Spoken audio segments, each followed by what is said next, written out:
Assalamualaikum warahmatullahi wabarakatuh.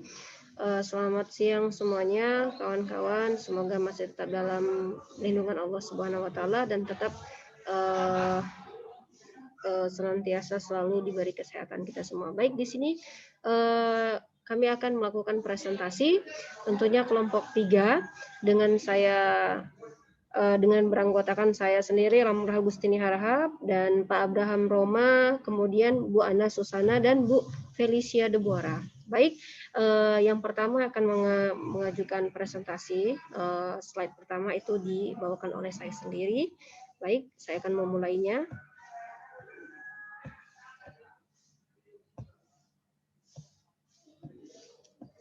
Baik, materi yang kami ambil adalah kurikulum operasional satuan pendidikan. Ya, tentu sebelum kita beranjak ke prinsip, komponen, kemudian bagaimana cara penyusunannya, tentunya kita harus tahu dulu pengertian dari kurikulum tersebut. Ya, bahwasannya adalah kurikulum adalah perangkat rencana dan pengaturan mengenai tujuan, isi, dan bahan pelajaran serta cara yang digunakan sebagai pedoman penyelenggaraan kegiatan pembelajaran untuk mencapai tujuan pendidikan tertentu. Ya, tentunya seperti kita di setiap semua sekolah kita mempunyai acuan kurikulum sehingga kita bisa membuat RPP, silabus, dan segala macam. Nah, ketika kita berbicara tentang kurikulum, tentu ada yang namanya prinsip. Ya, ada yang namanya prinsip. Baik, saya akan buka. Ya, di sini ada beberapa prinsip. Yang pertama adalah berpusat pada peserta didik. Ya, berpusat pada peserta didik bahwa pembelajaran itu harus kita kaitkan dengan siswa kita. Ya, harus siswa kita karena contohnya kita ini adalah sekolah penggerak. Sekolah penggerak itu adalah siswa segala-galanya bagi kita. Ya, kita harus tahu kemampuannya di mana. Jangan kita paksakan ketika anak tidak mampu di bidang seni, kita paksakan untuk di seni. Kita harus tetap mendukung dia, mungkin dia di olahraga, mungkin dia bercocok tanam, atau mungkin dia di bagian eksak saja, ya kan? Kemudian prinsip berikutnya ada profil pelajar Pancasila, ya kan? Profil Pancasila ini adalah bahwasanya selalu menjadi rujukan pada semua tahapan dalam penyusunan kurikulum operasional di setiap sekolah kita. Ya, kita harus acuan kita bahwasanya kita tinggal di negara yang hukum atau seperti sekolah penggerak ini kita berpusat pada profil pelajar Pancasila dan ada beberapa yang lainnya selain berpusat kepada peserta didik. Yang kedua itu tadi yaitu profil pelajar Pancasila, ya kan? Kemudian kita ke kontekstualnya, bahwa prinsip pengembangan kurikulum operasional di satuan pendidikan ini harus ada kontekstual. Kontekstual ini menunjukkan suatu kekhasan dan sesuai dengan karakteristik satuan pendidikan kita. Kemudian konteks sosial budaya dan lingkungan, ya kan? Kalau kita sudah berbicara berpusat pada peserta didik, kemudian profil Pancasila, tentu kita harus ada bernaung di kontekstual, ya kan? Yang berikutnya adalah esensial. Ya, esensial adalah semua unsur informasi penting atau utama yang dibutuhkan para pemegang kepentingan tentang kurikulum yang digunakan di satuan pendidikan dapat diperoleh dari dokumen-dokumen. Dan itu harus mudah dipahami, ya, mudah dipahami, ringkas, sederhana. Misalnya contoh, ya kan, kita tidak memasukkan lampiran-lampiran yang tidak bisa dipahami oleh orang lain. Tentunya dipahami oleh siswa kita sendiri, ya kan. Jadi harus yang betul dipahami oleh anak-anak peserta didik kita, ya. Kemudian yang terakhir adalah prinsip pengembangan kurikulum di operasional satuan pendidikan kita adalah akuntabel, ya kan, bahwa akuntabel ini dia dapat dipertanggungjawabkan. Dapat dipertanggungjawabkan karena dia berbasis data aktual, dia benar-benar diterapkan dan bukan cuma di teori saja atau mengarang bebas ya. Kita banyak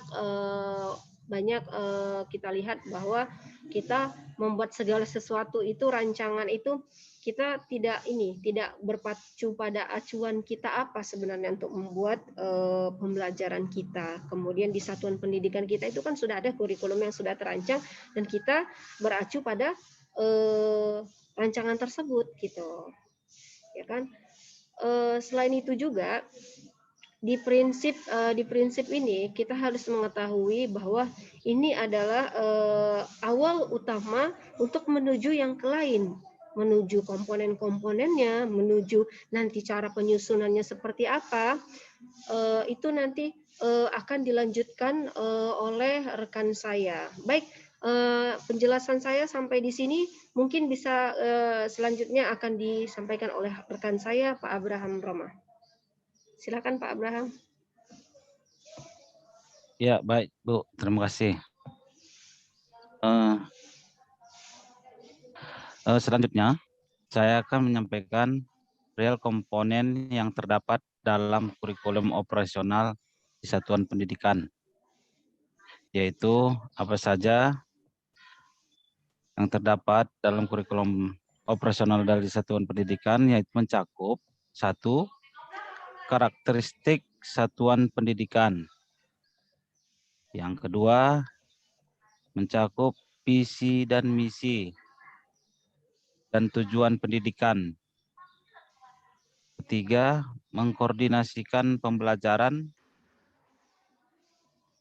Keempat, rencana pembelajaran, pendampingan evaluasi dan pengembangan profesional, dan lampiran yang mendukung kurikulum operasional di satuan pendidikan, yang mana bertujuan untuk kedepannya sebagai acuan untuk sebagai pelajar Pancasila yang meliputi siswa nanti bisa menjadi ini yang berketuhanan, yang mandiri, dan sebagainya. Oke, menurut saya sampai segitu, dan dilanjutkan juga dengan rekan saya, Bu Ana. Terima kasih.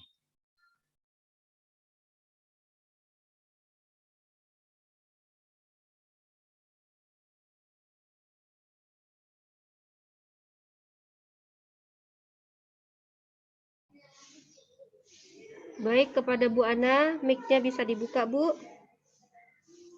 Mic Ibu belum terbuka di sini. Silakan, Bu.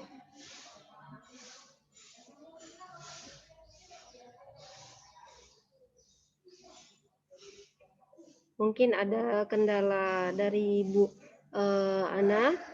Bisa disambung oleh Bu Felis. Oke, Bu Felis, silakan.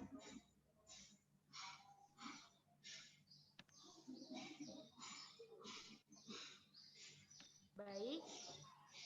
Di sini saya akan melanjutkan. Halo, Assalamualaikum warahmatullahi wabarakatuh. Halo, Assalamualaikum warahmatullahi wabarakatuh. Waalaikumsalam. Oke, Bu, Waalaikumsalam. silakan Bu, dibaca, Bu. Oke, saya lanjut dengan bagaimana proses penyusunan kurikulum operasional di satuan pendidikan. Yang pertama adalah yang mau kita kerangka dasar kurikulum. Kerangka dasar kurikulum meliputi yang pertama adalah tujuan pendidikan nasional, dan kemudian yang kedua adalah standar nasional pendidikan. Kemudian yang kedua, struktur kurikulum yang meliputi prinsip pembelajaran dan asesmen dan capaian pembelajaran. Proses penyusunan kurikulum operasional ini di satuan pendidikan meliputi yang pertama adalah menganalisis konteks karakteristik satuan pendidikan. Yang kedua, merumuskan visi dan misi dan tujuan pendidikan. Yang ketiga, menentukan pengorganisasian pembelajaran, kemudian menyusun rencana pembelajaran, dan yang terakhir, merancang pendampingan, evaluasi, dan pengembangan profesional. Kemudian bagaimana cara menyusun visi? Kita lanjut ke Ibu Alicia.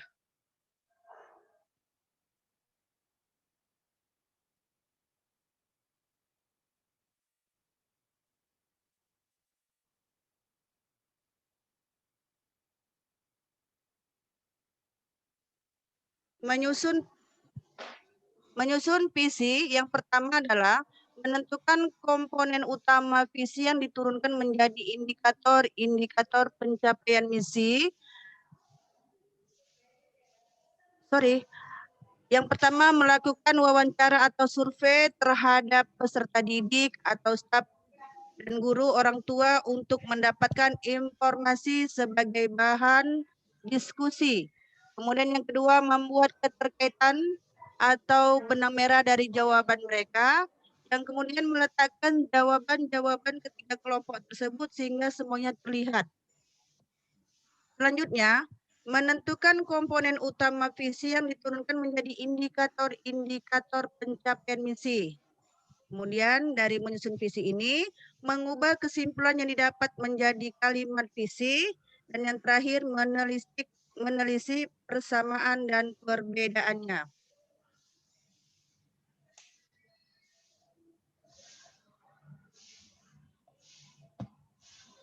Kemudian materi selanjutnya, Bu Alicia, menyusun misi.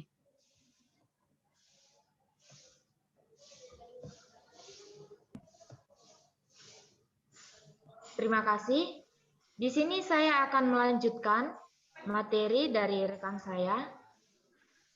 Bagaimana menyusun misi? Menyusun misi dilakukan dengan cara kelompok-kelompok dengan tahapan sebagai berikut. Yang pertama, yaitu dengan membuat sebanyak mungkin kalimat aksi dari satu indikator pencapaian visi. Yang kedua, membuat kalimat-kalimat aksi yang sesuai dengan pencapaian indikator visi tujuan pendidikan. Kemudian yang ketiga, membuat rapat pleno, di mana semua kalimat aksi yang telah dibuat direview bersama, dikelompokkan berdasarkan kemiripan dan mengarah pada komponen visi yang serupa. Dan yang terakhir, yang keempat, mengecek kembali kalimat misi yang sudah dibuat dengan pertanyaan-pertanyaan pemantik. Nah, apakah misi tersebut sudah berupa kalimat tindakan? Kemudian, apakah misi sudah menjelaskan pencapaian indikator dari visi? Kemudian, apakah misi tersebut sudah dinyatakan dengan jelas dan tidak multitafsir? Dan apakah misi menunjukkan keberpihakan pada peserta didik? Itu adalah tahapan atau proses dalam penyusunan misi. Selanjutnya, kita akan beralih ke siapa sajakah yang terlibat dalam proses penyusunan kurikulum operasional di satuan pendidikan. Nah,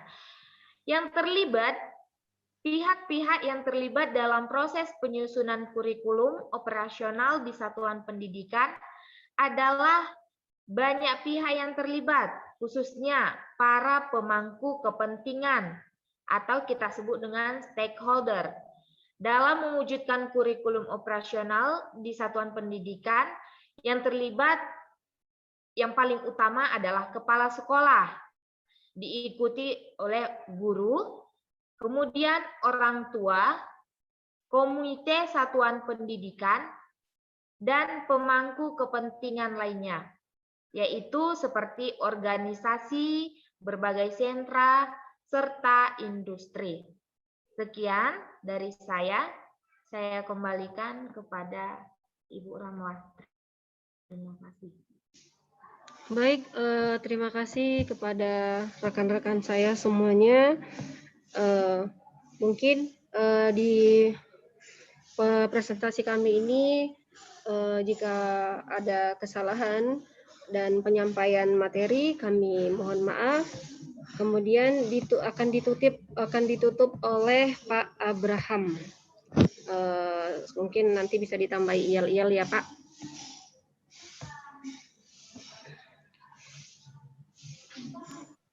Baik Bu, terima Ya. kasih. Ya, dibuka mic-nya semua.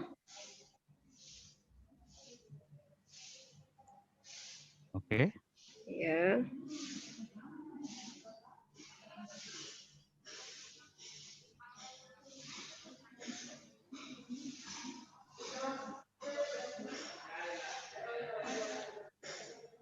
Oke, gimana? Apa penutupnya Pak? Kami sudah menunggu. Oke, untuk mempersingkat waktu, kita tutup presentasi kita ini dengan mengucap syukur kepada Tuhan Yang Maha Kuasa atas kemurahannya untuk kita. Presentasi kita sudah selesai. Jadi selanjutnya kita yel-yel ya, Ibu-ibu. Ya. Oke. Yel-yelnya singkat aja.